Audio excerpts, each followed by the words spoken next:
Avant de commencer, je tiens à remercier Genshin Impact. Désolé, c'était plus fort que moi, j'y pouvais rien.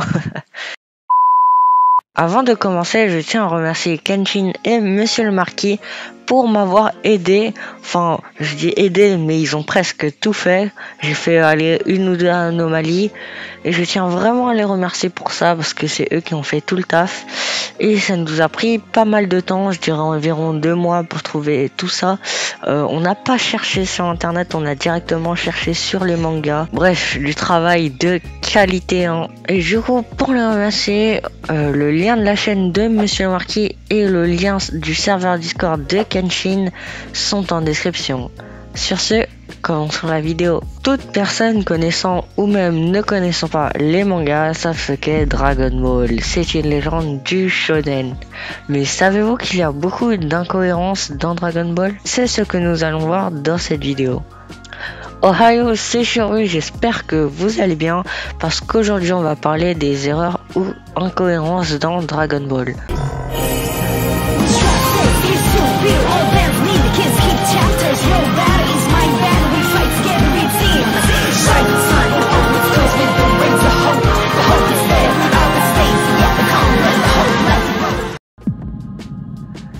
Si vous lisez le manga ou même si vous regardez l'anime, vous avez probablement remarqué cette grosse erreur que l'auteur a faite.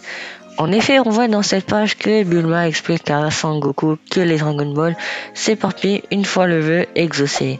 Bulma propose ensuite à Goku de l'aider à trouver les Dragon Ball et de lui prêter sa Dragon Ball quand ils auront les 6 autres Dragon Ball, pour que Shenron exauce le souhait de Bulma tout en arnaquant Goku qui, apparemment, ne sait pas que les Dragon Ball s'éparpillent une fois le vœu exaucé et veut garder sa Dragon Ball.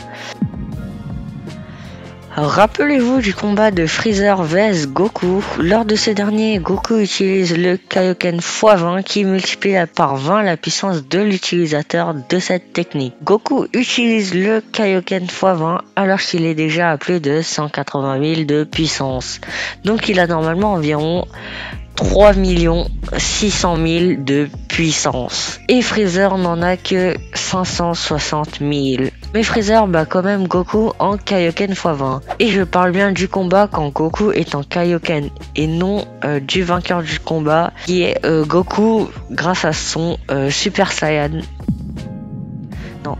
Toujours dans le combat de Freezer contre Goku, Freezer a fait en sorte de détruire Namek pour que la planète explose dans un laps de temps qui est 5 minutes. Du moins, ce sont les paroles de Freezer. Mais même si le temps dans les mangas est parfois ralenti suite aux pensées d'un des personnages, etc., je pense que nous sommes tous d'accord pour dire que le combat de Goku contre Freezer a duré plus de 100 minutes.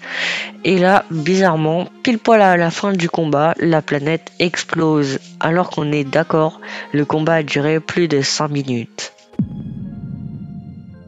Je sais pas vous, mais je trouve très bizarre que Tortue Géniale détruit la lune et qu'il ne se passe rien. Idem quand Piccolo l'a détruite par peur que Gohan se transforme en Ozaru, gorille géant. Normalement, quand Tortue Géniale et Piccolo ont détruit la lune, il devrait y avoir des tsunamis ainsi qu'une nuit toute noire, bref, plein de choses. Mais si vous voulez savoir tout ce que la Terre subirait sans la lune, je vous invite à chercher sur le net le cas présent. La lune est apparue comme ça, sans prévenir, car comme je l'ai dit dans la précédente anomalie, Tortue Géniale a détruit la lune. Pourtant dans le chapitre 230, on voit que Piccolo détruit la lune une nouvelle fois par peur que Gohan se transforme. Et on pourrait se dire que c'est grâce au phénomène de l'attraction qui reste des morceaux, etc. Mais je ne pense pas que la lune puisse se reconstruire en 6 ans à peine, ou même qu'elle puisse se reformer tout court. Lors du chapitre 55, le commandant gris explose le nuage supersonique de Goku. Goku pense que le nuage supersonique est mort.